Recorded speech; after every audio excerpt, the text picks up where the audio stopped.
Selamat datang di channel Novel Official. Sebelum kalian mendengarkan novel Pesona Pujaan Hati, jangan lupa like, share, and subscribe. Kalau tidak kusentil jantung kalian. Hehehehe. Tanpa lama-lama lagi langsung saja kita masuk di alur cerita novelnya. Bab 5281. Tuan Muda. Jami bertanya-tanya dengan heran. Siapa tuan mudamu? Pria parubaya itu berkata dengan hormat. Tuan mudaku adalah Charlie Wade di Aurus Hill.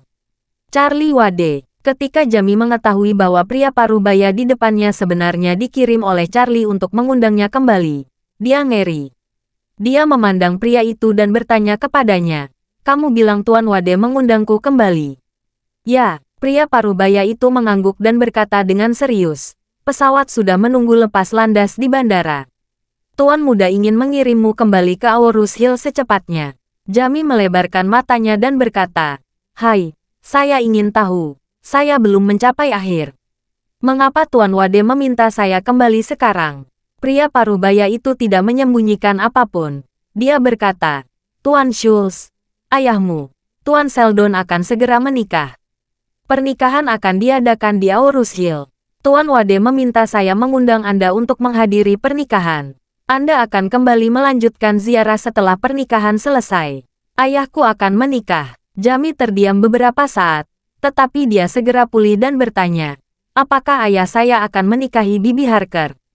Pria parubaya itu resolusinya. Dia berkata dengan nada meminta maaf. "Maaf, Tuan Muda Schultz, saya tidak tahu situasi spesifiknya. Saya hanya bertanggung jawab atas keluarga Wade di Provinsi Shanxi. Saya tidak tahu banyak tentang situasi di Aurus Hill." Setelah itu, dia melanjutkan, "Tuan Muda Schultz, Tuan Muda saya berharap Anda segera datang." Dia bilang, "Adik perempuanmu sudah menunggumu di Aurus Hill. Ayah dan ibumu juga ada di Aurus Hill. Segera kembali. Anda dapat memiliki lebih banyak waktu untuk bersatu kembali dengan mereka."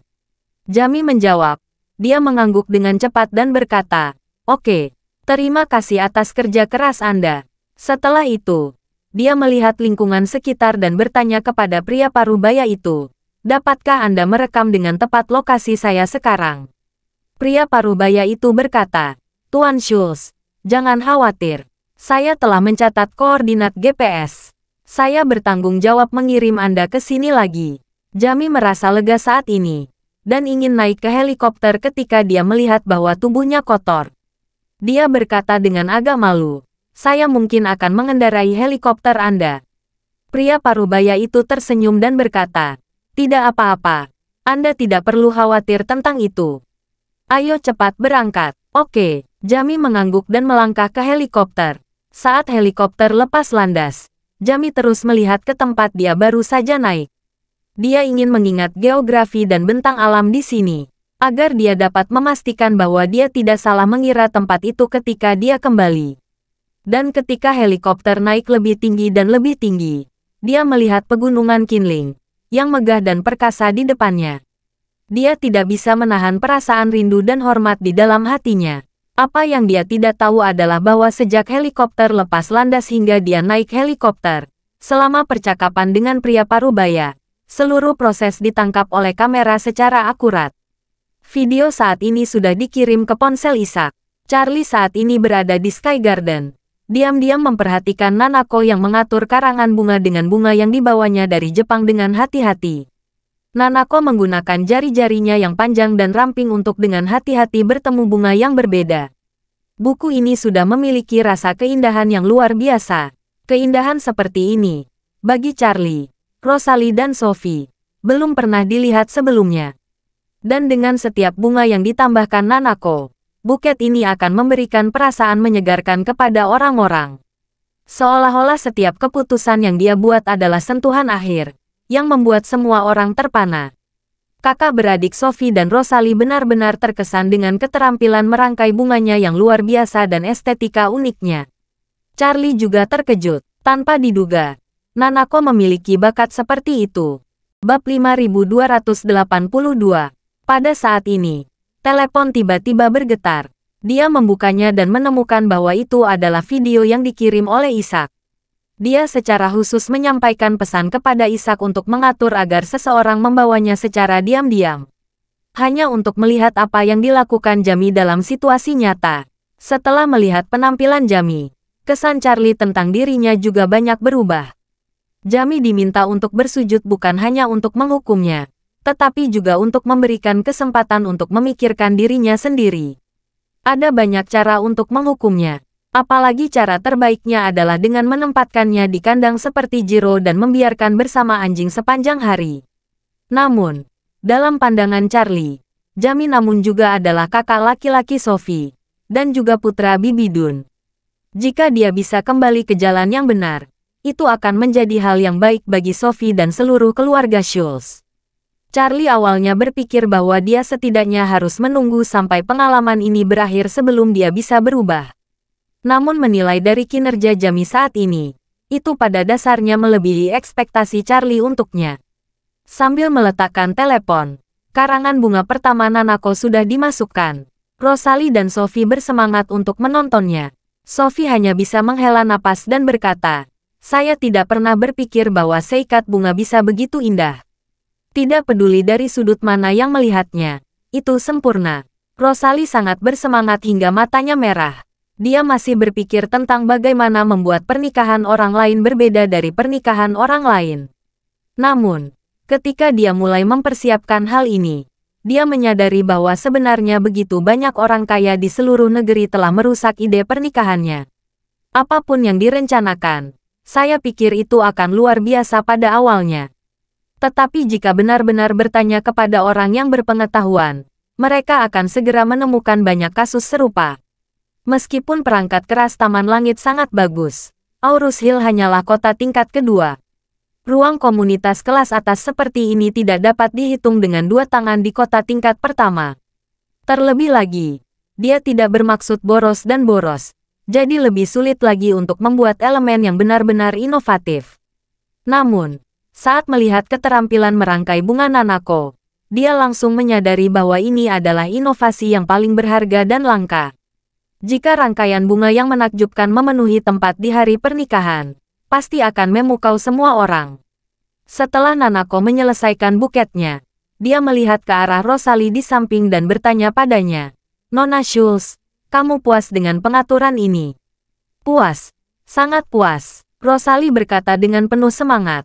"Nona Ito, saya belum pernah melihat penata bunga sehebat kamu. Bunga-bunga ini ada di tanganmu. Sepertinya tidak lagi membentuk bunga, tapi lebih seperti karya seni." Nanako berkata sambil tersenyum, "Ini bukan karya seni, hanya kombinasi warna, pola dan ruang. Sebelum saya datang ke sini, saya sudah memikirkan 7 atau 8 rencana yang cocok untuk pernikahan paman dan bibi. Setelah membuat semuanya, saya memilih yang sesuai dengan tata letak. Selain itu, kamu sebaiknya menunjukkan kepada saya gaya gaun pengantin yang digunakan oleh bibi.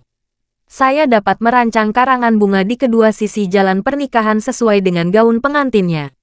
Rosalie berkata dengan cepat, "Gaya gaun pengantin dibuat khusus. Saya akan membawa kamu melihatnya nanti." "Oke," Nanako mengangguk, lalu menatap Charlie. Dia bertanya sambil tersenyum, "Charlie-kun, ayah juga ada di sini. Jika merasa nyaman di siang hari, bagaimana kalau minum teh dengan ayah saya setelah saya menyelesaikan pekerjaan saya di sini?" Charlie bertanya sambil tersenyum, "Di mana Tuan Ito?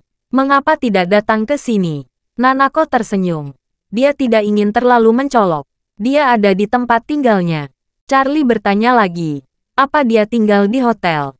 "Tidak di sini." Nanako berkedip dan berkata sambil tersenyum, "Saya meminta Tanaka-san membeli rumah di Aurus Hill." "Oh ya, di Villa Elite Thompson." Bab 5283. Mengenai pembelian rumah di Villa Elite Thompson, Nanako tidak pernah berencana menyembunyikannya dari Charlie sejak awal. Satu-satunya pikiran adalah datang ke Aurus Hill untuk memberi kejutan kecil pada Charlie. Mengenai masalah membeli rumah, dia berharap memberi tahu Charlie dengan jujur. Charlie benar-benar tidak menyangka Nanako membeli rumah di Villa Elite Thompson. Dia bertanya dengan rasa ingin tahu, "Kapan itu terjadi? Di rumah mana kamu memecahkannya?" Nanako berkata sambil tersenyum, "Saya membeli rumah villa bertingkat tinggi. Nanako berkata lagi, sebenarnya, saya ingin membeli villa yang lebih klasik. Tetapi Tanaka-san sudah berada di sini selama beberapa hari dan belum menemukan rumah yang cocok. Jadi baru kemarin saya membeli gedung tinggi di Villa Elite Thompson untuk sementara. Charlie mengangguk ringan, dan berkata sambil tersenyum, kita bertetangga mulai sekarang. Kamu dipersilakan untuk menetap di Aorus Hill. Charlie selalu menyukai Nanako. Dia memiliki kesan yang baik, dan tidak ada yang salah dengannya. Di dalam hatinya dia selalu menganggap Nanako sebagai orang kepercayaan yang kepribadiannya dan percakapannya paling cocok untuknya. Dan karena Nanako membeli rumah di Villa Elite Thompson, itu berarti dia pasti akan sering datang ke Aorus Hill di masa depan. Why tentunya merupakan hal yang membahagiakan bagi Charlie. Nanako berkata dengan sedikit malu-malu. Saya mungkin tidak terlalu sering datang ke China untuk saat ini. Keluarga masih memiliki beberapa hal untuk ditangani. Jika waktunya tepat di masa mendatang, saya dapat mempertimbangkan untuk menyelamatkan perusahaan secara bertahap ke Tiongkok. Charlie mengangguk dan berkata dengan serius, jika benar-benar memiliki ide seperti itu, jangan apa-apa. Di masa depan, apakah itu keluarga Wade atau bisnis saya sendiri? Akan ada banyak tempat di mana saya bisa bekerja sama dengan keluarga itu. Charlie memiliki beberapa preferensi terkait Nanako. Oleh karena itu, ia pun berharap agar Nanako bisa tinggal di Aorus Hill selamanya. Selain itu, Nanako selalu tidak ragu tentang Charlie. Dan Charlie sudah mengintegrasikan sumber daya pengiriman keluarga Schultz untuk membangun isu shipping. Nanako tidak hanya memberikan semua sumber daya pengiriman keluarga itu, bahkan menyilakan Charlie memegang saham di perusahaan ini selama beberapa generasi. Charlie juga berharap menemukan peluang yang cocok untuk membayar keluarga itu dalam bisnis. Nanako khawatir datang ke Aorus Hill akan membawa ketidaknyamanan bagi Charlie. Tidak diduganya, Charlie berharap dia bisa tinggal di Aorus Hill untuk waktu yang lama. Juga berharap dia memindahkan pusat perusahaan ke sini. Ini membuat dirinya sangat senang. Rencana untuk mengalihkan fokus perusahaan ke Aorus Hill akhirnya dapat secara resmi dimasukkan ke dalam agenda. Jadi, dia tidak bisa menyembunyikan kegembiraan di hatinya, dan berkata, jika Tuan Charlie menyambut, saya akan membuat persiapan yang baik ketika saya kembali. Charlie tersenyum dan berkata, tentu saja saya menyambutnya. Nanako manis tersenyum, mengangguk dan berkata, kalau begitu aku akan membuat rencana yang bagus dengan Odo-san. Hanya saja, industri sebesar ini dan tim harus pindah ke Aorus Hill memilih demi memilih. Mungkin akan memakan waktu setidaknya 1 atau 2 tahun untuk diselesaikan. Tugas pertama adalah memilih lokasi di Aorus Hill. Charlie berkata dengan acuh tak acuh. Ini sederhana. M-Grand Group memiliki banyak properti di Aorus Hill. Saat mengadakan lelang pil peremajaan, saya sudah meminta Moore Group untuk mengembangkan banyak real estate komersial. Keluarga itu dapat memilih dari properti ini. Saya dapat menggunakannya sementara, dan juga bisa bekerja sama dengan pejabat Aorus Hill untuk membeli sebidang tanah dan bangun perlahan-lahan. Bab 5284.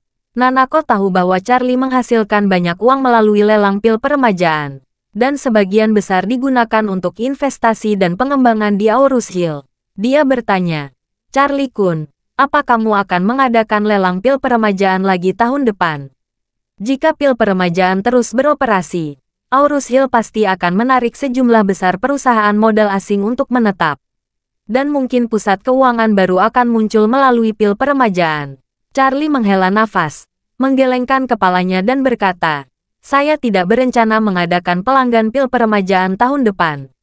Seperti yang dia katakan, Charlie berkata lagi, sebenarnya, saya masih memiliki masalah serius yang belum terselesaikan. Sebelum berangkat ke Amerika Serikat tahun ini, ketika lelang pil peremajaan diadakan, Charlie tidak mengetahui keberadaan perkumpulan penghancuran King.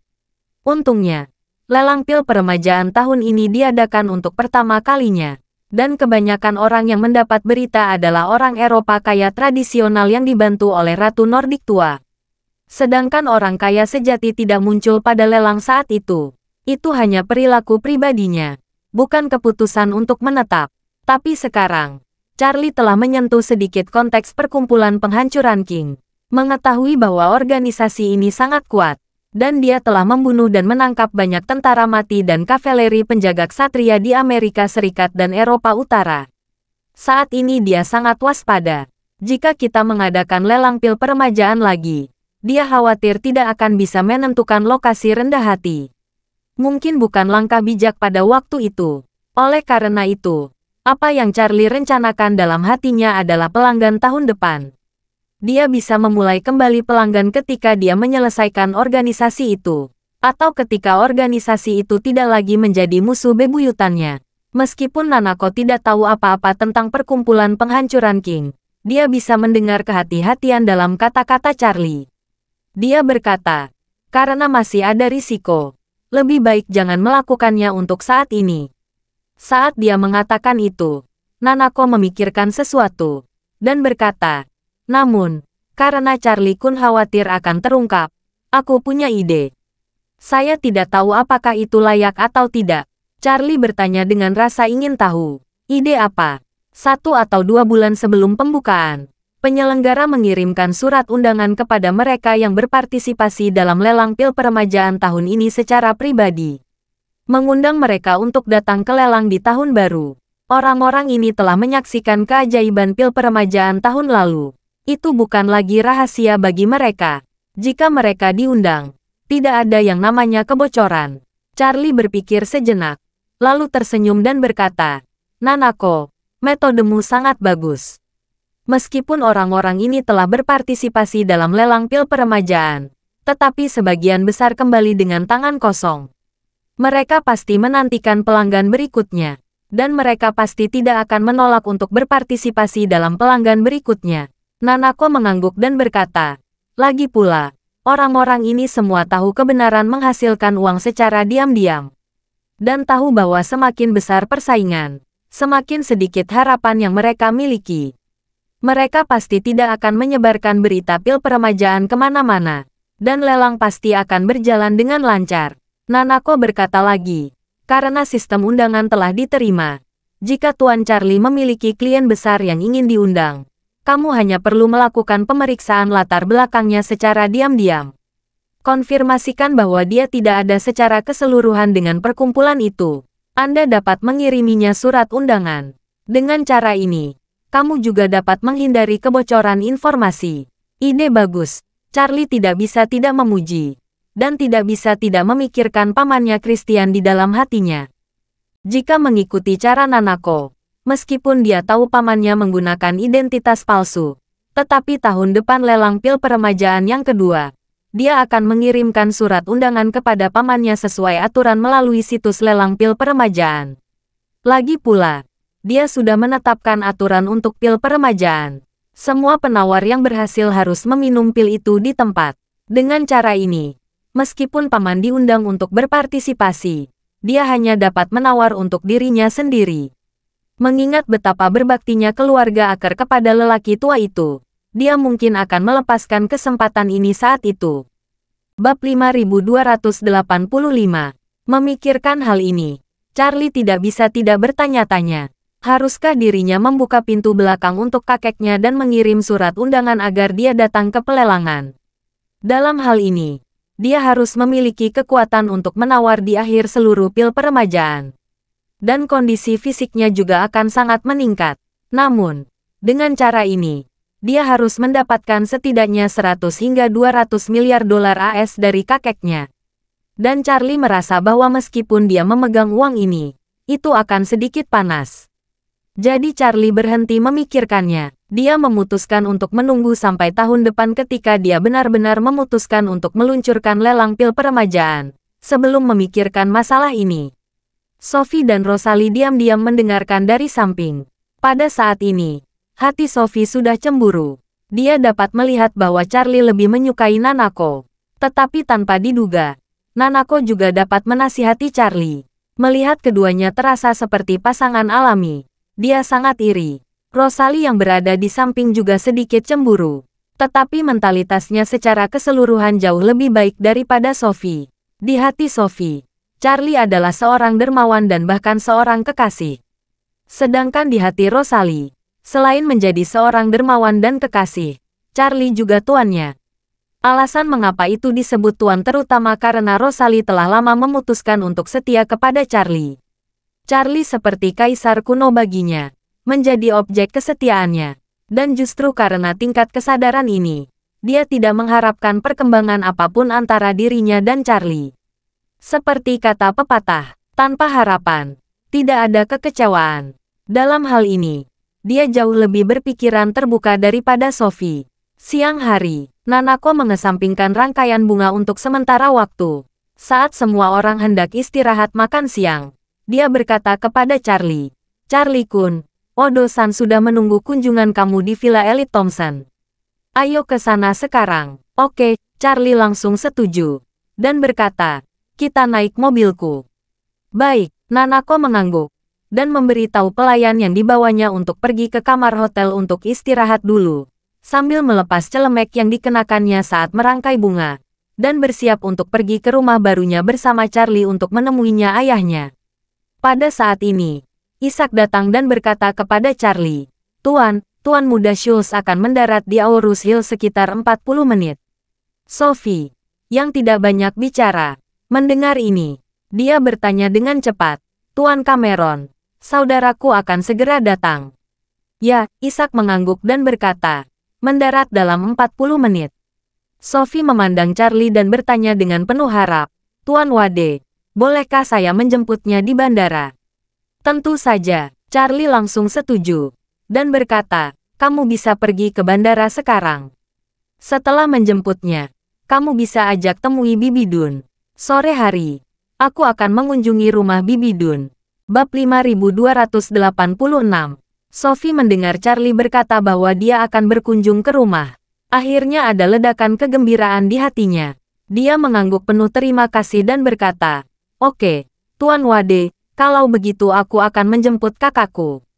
Kami tunggu di rumah ibuku." "Oke," Charlie sedikit mengangguk. Dan berkata kepada Isaac, "Isaac, buat pengaturan." Setelah Tuan Muda Schultz turun dari pesawat, bawa dia menemui Nona Schultz. Isaac berkata tanpa ragu, "Jangan khawatir, Tuan Muda, saya akan mengaturnya."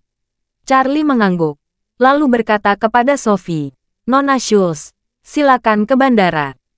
Kita bertemu nanti sore." "Sampai bertemu nanti sore." Setelah Sophie mengucapkan selamat tinggal kepada Charlie, dia pergi ke bandara.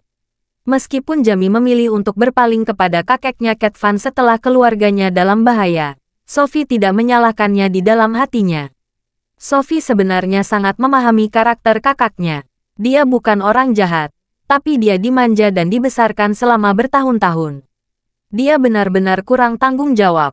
Selain itu, kakek selalu sangat kuat sebelum dia melepaskan posisi kepala keluarga. Jika kakaknya tidak menunjukkan kesetiaannya kepadanya, dia pasti akan mengusirnya dari rumah dan mencabut peluang untuk mewarisi keluarga Schultz di masa depan. Ini tentu saja tidak dapat diterima oleh Jamie yang dimanjakan. Meskipun Sophie masih muda, dia tahu kebenaran bahwa negara mudah berubah dan alam sulit diubah. Dia dapat memahami pilihan kakaknya dalam keadaan seperti itu. Dan kakaknya berjalan berlutut ribuan mil kali ini. Tidak perlu melihatnya untuk mengetahui bahwa dia pasti telah mengalami banyak penderitaan. Dia secara alami merasa tertekan sebagai seorang adik perempuan. Hari ini, Charlie secara luar biasa mengizinkan kakaknya kembali.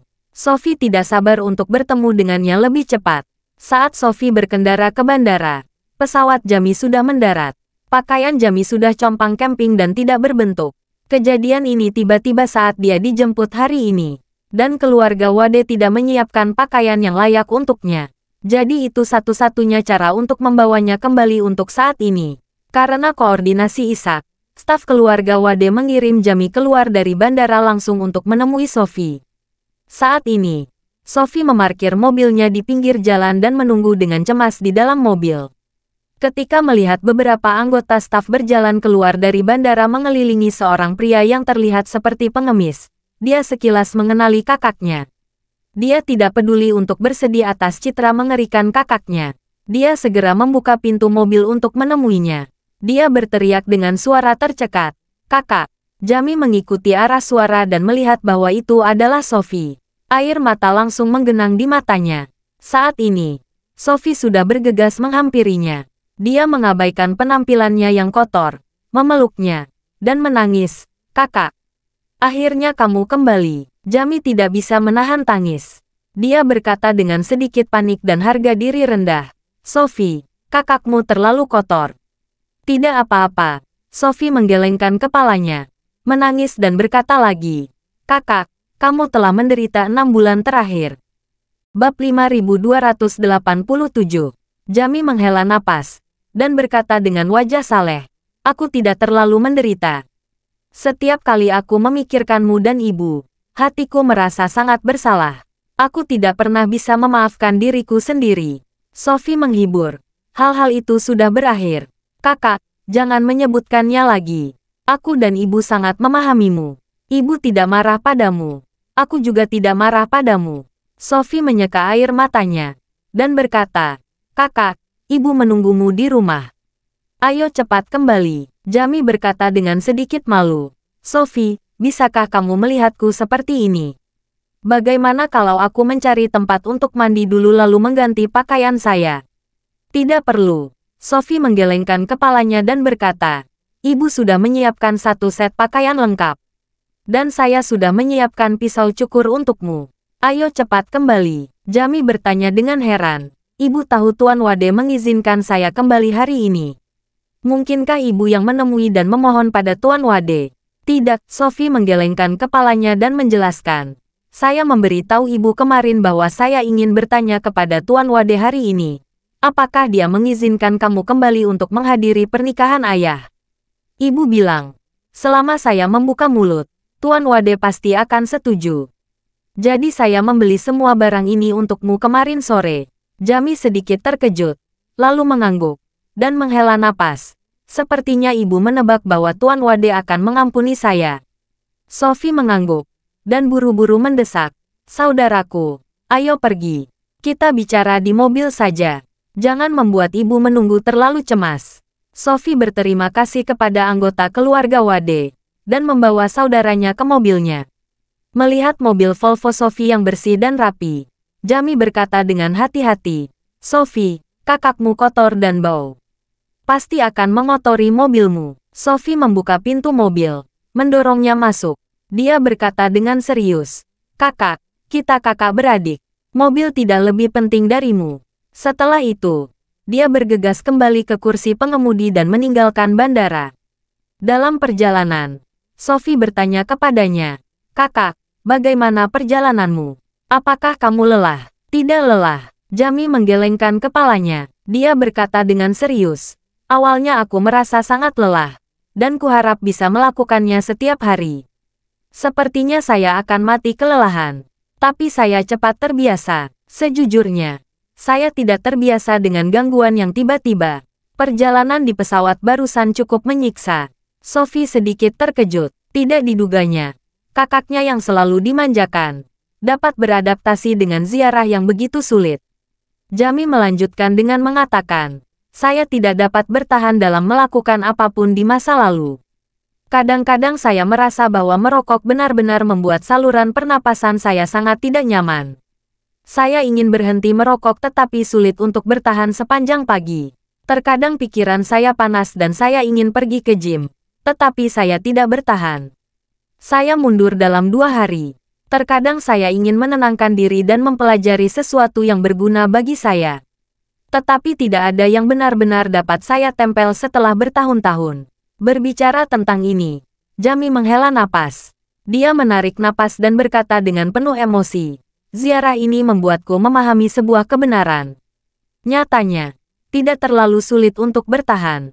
Kesulitannya hanya di beberapa hari pertama. Selama bisa bertahan dalam beberapa hari pertama, itu tidak akan terlalu sulit di kemudian hari. Berlutut sambil berjalan setiap hari terdengar tidak dapat diterima. Tetapi setelah beberapa hari, saya secara bertahap terbiasa. Saya juga bisa berhenti merokok. Dan saya bertahan setiap hari tanpa gangguan lain. Kondisi mental saya juga jauh lebih baik. Saya merasa bahwa saya tidak pernah sealami dan seutuhnya dalam hidup saya. Saya selalu sangat berterima kasih kepada Tuan Wade. Terdengar munafik, tetapi ini berasal dari hati. Dia yang membentuk kembali jiwaku. Sophie tercengang. Dia tidak pernah mengira kakaknya yang malas dan suka bermain, setelah 6 bulan di tempat, bisa mengalami perubahan radikal. Pemuda yang cuek, sombong dan mendominasi dengan cepat memudar, digantikan oleh pria yang rendah hati dan tegas. Ini membuat hatinya yang masih sedikit sedih, tiba-tiba merasa sedikit lebih lega dan gembira. Bab 5288. Kota tua Aurus Hill. Rumah yang Charlie tinggali bersama orang tuanya ketika dia masih kecil sekarang benar-benar baru. Helen, ibu dari Jamie dan Sophie, berusaha keras untuk merenovasi dan membangun kembali rumah tua ini sedikit demi sedikit. Meskipun semuanya terlihat sama seperti dulu, sepertinya waktunya telah mundur 20 tahun yang lalu. Selama tinggal di sini, Helen hidup sangat santai setiap hari. Dia membaca buku, minum teh, berlatih kaligrafi di rumah tua ini setiap hari, dan dengan sabar merawat bunga dan pohon di halaman di waktu luangnya. Selama periode waktu ini, Jamie telah berziarah dan Sophie sering bepergian untuk bekerja. Jarang punya waktu untuk kembali menemaninya. Tetapi bagi Helen, kehidupan menyendiri seperti itu membuatnya sangat puas. Meskipun dia juga mengkhawatirkan Jamie, dia juga tahu bahwa ini adalah hukuman Charlie untuknya. Charlie tidak akan membiarkannya begitu saja. Dia pasti akan melindungi keselamatannya. Ini bukan penilaian berdasarkan pemahamannya tentang Charlie, tetapi berdasarkan pemahamannya tentang ayah Charlie, Curtis. Curtis adalah orang seperti itu. Meskipun dia memiliki sarana yang menggelegar, dia pasti akan menggunakan kebaikan dan kekuatan. Dia tidak akan meninggalkan ruang untuk musuh sejati, dan pasti akan memberinya kesempatan untuk musuh yang tidak bersalah atas kematian. Jarak yang jauh bagi putranya untuk pergi ke kuil Johang, dan tidak dapat dihindari bahwa dia akan menemui bahaya jika dia makan dan tidur di tempat terbuka. Tetapi justru karena pemahamannya tentang Curtis, dia sangat yakin bahwa Charlie pasti akan menghidupkan kembali putranya. Dan dia tidak salah menebak. Meskipun Charlie membuat Jamie berziarah ke kuil Johang dengan pergelangan tangan berdarah dan tanpa ampun, dia tetap menyuruh keluarga Wade untuk melindunginya secara diam-diam. Dan ada satu hal yang dia tidak salah duga, yaitu ketika dia mendengar putrinya berkata bahwa dia ingin meminta Charlie untuk mengizinkan saudara laki-lakinya kembali untuk menghadiri pernikahan ayahnya. Dia sangat yakin bahwa Charlie tidak akan menolak. Saat ini, dia sudah siap, dengan baju ganti, perlengkapan mandi, sebotol air hangat dan meja makan, menunggu kedatangan Jamie di rumah. Meskipun hatinya selalu tenang, ketika dia mendengar suara rem di luar pintu, dia mendorong pintu hingga terbuka dan berlari keluar dengan susah payah menyembunyikan kegembiraannya. Di luar pintu, mobil Sophie baru saja berhenti. Kakak beradik itu keluar dari mobil bersama, di seberang gerbang besi tempat. Saat Jamie melihat ibunya, air mata kembali mengalir. Helen mau tidak mau memiliki mata merah. Jamie mendorong membuka pintu, melangkah di depan ibunya, tiba-tiba berlutut, dan menangis. "Bu, aku tahu aku salah." Tertekan, Helen bisa melihat putranya tiba-tiba berlutut untuk mengakui kesalahannya. Dan dia terkejut, dan kemudian buru-buru menariknya, tersedak di mulutnya dan berkata, "Bangun, kamu benar. Ibu tidak pernah menyalahkanmu." Untuk keputusan Jamie saat itu, pendapatnya sama dengan putrinya Sophie. Keluarga kaya sebanding dengan istana kekaisaran kuno. Jamie tidak pernah mengkhianati ibu dan adiknya. Dia hanya melawan mereka untuk perlindungan diri dan masa depan. Ini sepenuhnya dapat dimengerti dan bahkan ditoleransi. Bab 5289. Di zaman kuno dan modern, di rumah dan di luar negeri, berapa banyak anggota keluarga kerajaan dan pewaris keluarga kaya. Karena kepentingan mereka, mereka sudah lama akrab satu sama lain. Saat ini, Jamie masih berlutut dengan air mata mengalir di wajahnya. Dia berkata dengan suara yang sangat tegas, "Aku mengabaikan hidup dan mati ibu dan adikku, dan hanya peduli dengan masa depanku sendiri. Ini tidak manusiawi dan tidak benar, tidak setia dan tidak berbakti." Helen berkata dengan serius, "Ibu bisa mengerti apa yang kamu katakan. Kamu tidak bisa menahan diri, jadi aku tidak menyalahkanmu. Saya bisa saja memilih untuk berdiri dengan ibu dan adik, dan saya dapat memilih untuk mencari keadilan bagi kalian. Tetapi saya memilih mengabaikan hidup dan mati kalian dan hanya mengejar kepentingan saya sendiri. Ini salah. Helen terdiam sejenak, menghela napas pelan, dan berkata dengan serius, "Oke, kamu salah. Tapi sekarang kamu bisa menyadari di mana kamu salah." Ibu sangat lega. "Kamu tahu benar dan salah. Kamu layak atas namamu." Helen berkata lagi, "Jamie, kamu akhirnya kembali. Waktu terbatas. Kamu tidak bisa hanya berlutut di sini sepanjang waktu. Ibu sudah menyiapkan air mandi untukmu. Kamu mandi dulu. Lalu kita makan masakan rumahan bersama. Kita bertiga bisa mengobrol nanti." Sophie di samping juga melangkah maju untuk membujuk. "Ya kakak, tidak mudah bagimu untuk kembali kali ini. Menghabiskan lebih banyak waktu dengan ibu. Daripada berlutut di sini. Ini lebih baik." Jamie menghapus air matanya. Berdiri. Mengikuti di belakang ibunya. Dia memasuki rumah tua tempat tinggal Charlie ketika dia masih kecil.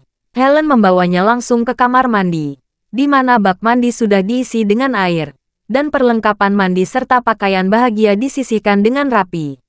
Helen berkata kepadanya, "Jamie, ibu sudah menyiapkan baju baru untukmu, juga perlengkapan mandi dan pisau cukur.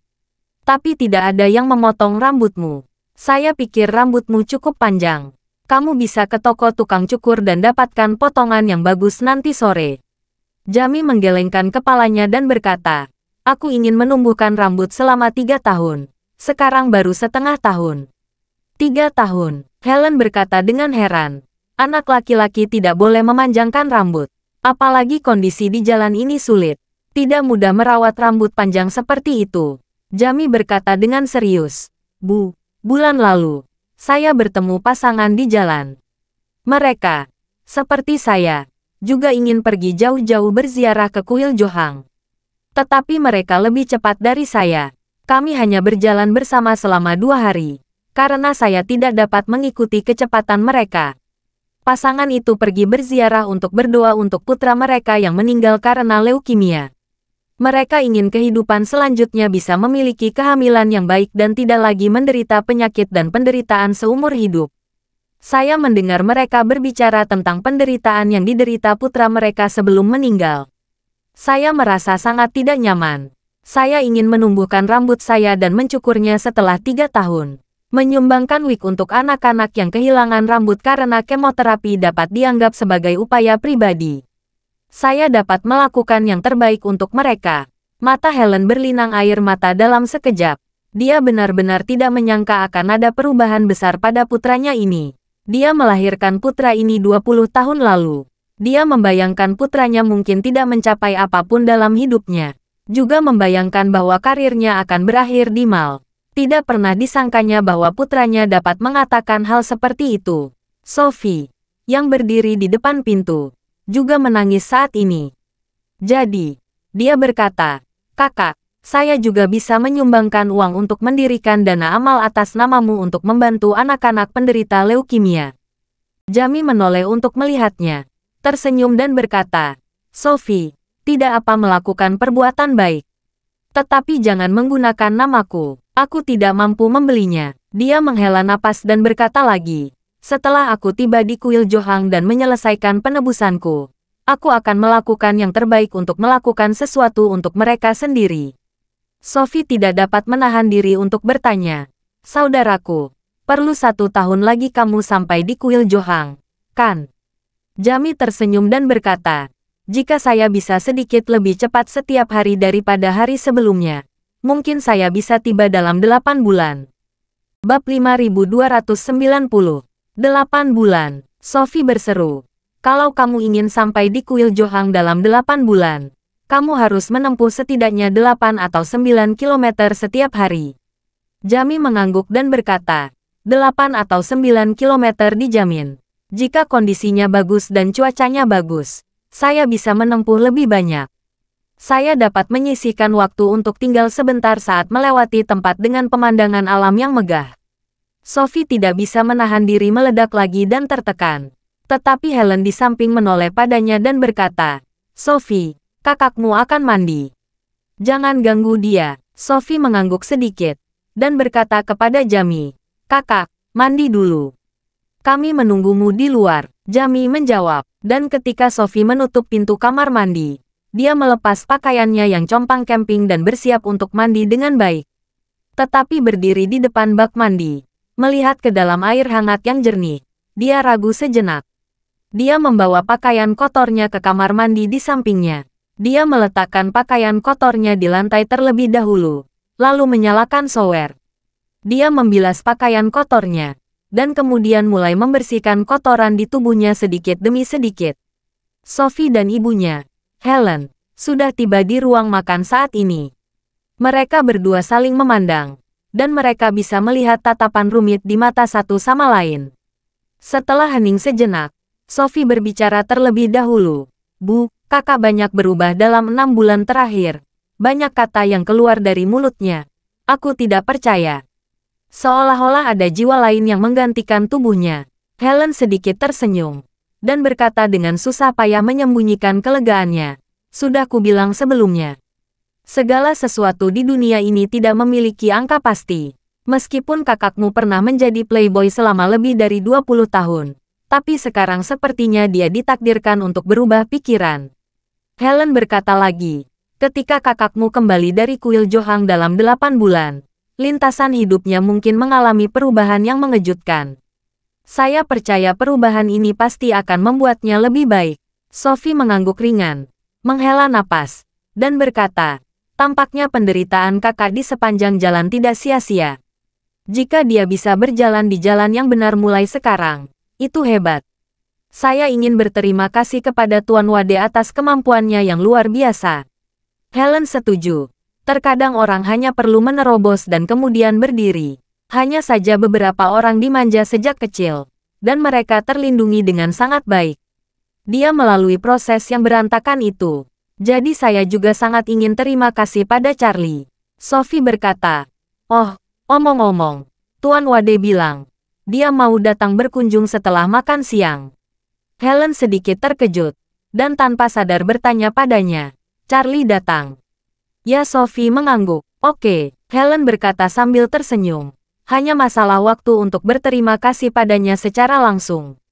Di sisi lain, Charlie mengendarai BMW 530 milik lelaki tua itu dan membawa Nanako ke Villa Elite Thompson.